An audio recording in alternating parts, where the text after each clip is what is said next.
Assalamualaikum anak-anak, semoga kalian gak bosan nih ya ketemu ibu lagi. Jadi ini kita ada di pertemuan kelima. Kita akan membahas tentang sistem dan dinamika demokrasi di Indonesia.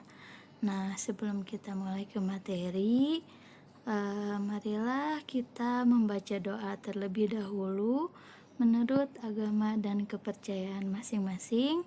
Berdoa mulai.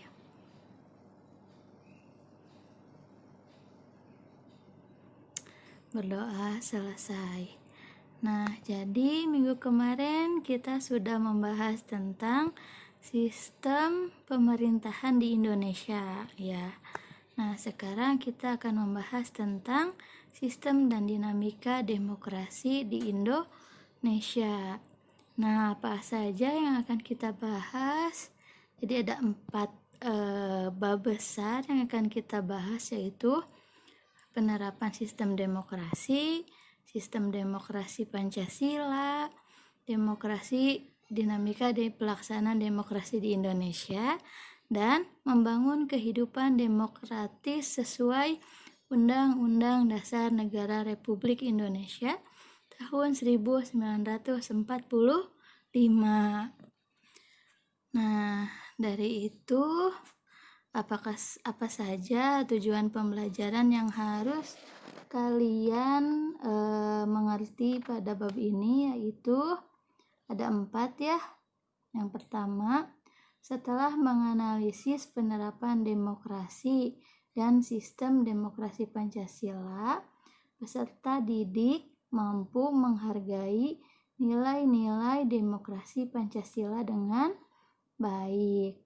Lalu yang kedua, melalui telaah buku dan media cetak ataupun elektronik, peserta didik mampu melihat serta menyimpulkan sistem dan dinamika demokrasi di Indonesia sesuai Undang-Undang Dasar Negara Republik Indonesia tahun 1945 dengan benar. Nah, yang ketiga, melalui diskusi kelompok, peserta didik memiliki keterampilan mengolah informasi dan menyajikan dalam bentuk tulisan serta mempresentasikan sistem dan dinamika pelaksanaan demokrasi di Indonesia dengan baik.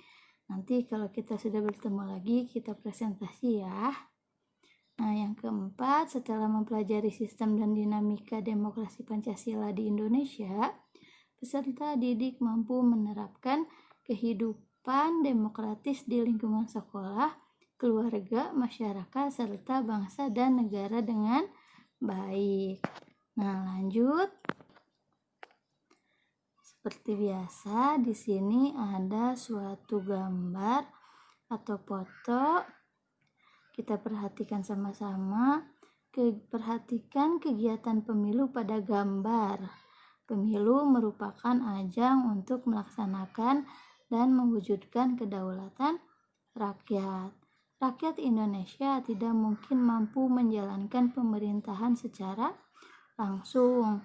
Pemerintahan akan dijalankan oleh subjek-subjek yang dipilih melalui pemilu. Subjek-subjek terpilih ini berkewajiban membawa amanat dari rakyat untuk menjalankan pemerintahan.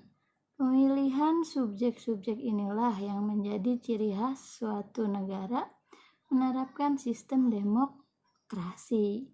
Nah, di sini ada pertanyaan, bagaimana penerapan demokrasi di Indonesia? Nah, jadi kuis kali ini yaitu bagaimana penerapan demokrasi di Indonesia.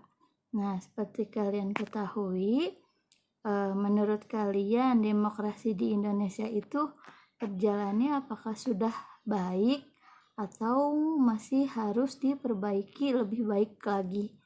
Nah, alasannya apa? Coba kalian tulis di kolom komentar. Jangan lupa kasih nama dan kelas ya.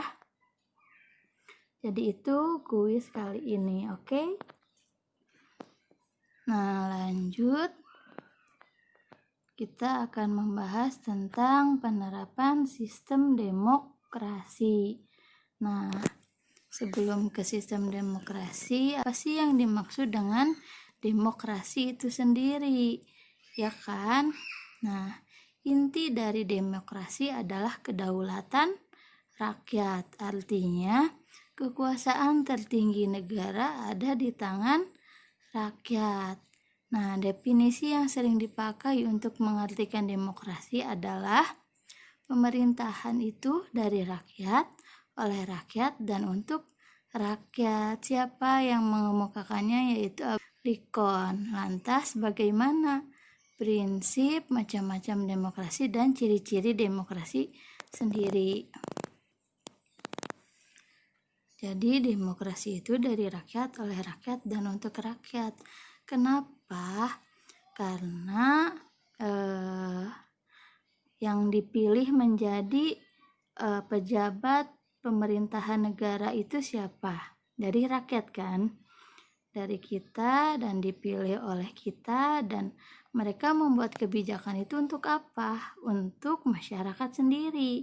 Jadi demokrasi itu adalah kedaulatan rakyat atau dari rakyat, oleh rakyat, dan untuk rakyat. Jadi sebenarnya pemegang kekuasaan tertinggi di suatu negara atau khususnya di negara kita yaitu adalah rakyat itu sendiri. Nah, sekarang kita akan membahas tentang prinsip, macam, dan ciri-ciri demokrasi. Nah, di sini ada prinsip demokrasi.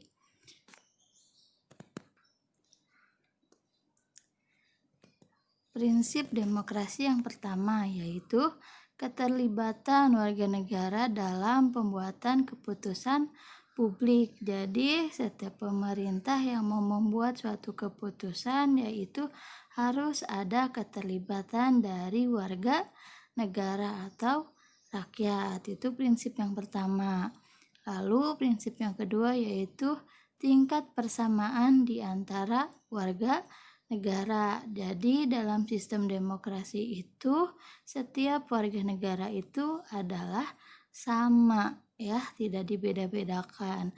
Lalu yang ketiga yaitu kebebasan atau kemerdekaan yang diakui dan dipakai oleh warga negara. Nah, itu adalah prinsip demokrasi secara umum. Lalu ada macam demokrasi. Di sini berdasarkan ada 3 ya, berdasarkan cara penyaluran kehendak rakyat. Ada demokrasi langsung, demokrasi perwakilan, dan sistem referendum. Lalu yang kedua ada berdasarkan titik perhatian, demokrasi formal, material, dan gabungan. Lalu yang ketiga berdasarkan ideologi, ada demokrasi konstitusional dan demokrasi rakyat. Nanti kita bahas tersendiri tentang macam-macam demokrasi ya, karena lumayan panjang. Nah, lalu kita lanjut dulu kepada ciri-ciri demokrasi. Nah, ciri-ciri demokrasi yaitu adanya keterlibatan rakyat dalam pengambilan keputusan publik. Seperti tadi apabila misalkan bupati mau mengambil keputusan harus ada keterlibatan rakyat. Yang kedua, adanya pengakuan, penghargaan, dan perlindungan terhadap hak rakyat. Nah, yang ketiga, persamaan hak seluruh rakyat. Keempat, lembaga peradilan dan kehakiman yang independen. Jadi independen itu tidak memihak kepada salah satu golongan gitu ya. Lalu yang kelima, kebebasan pers. Yang keenam, pemilu yang jujur dan adil. Dan yang ketujuh, pengakuan terhadap perbedaan.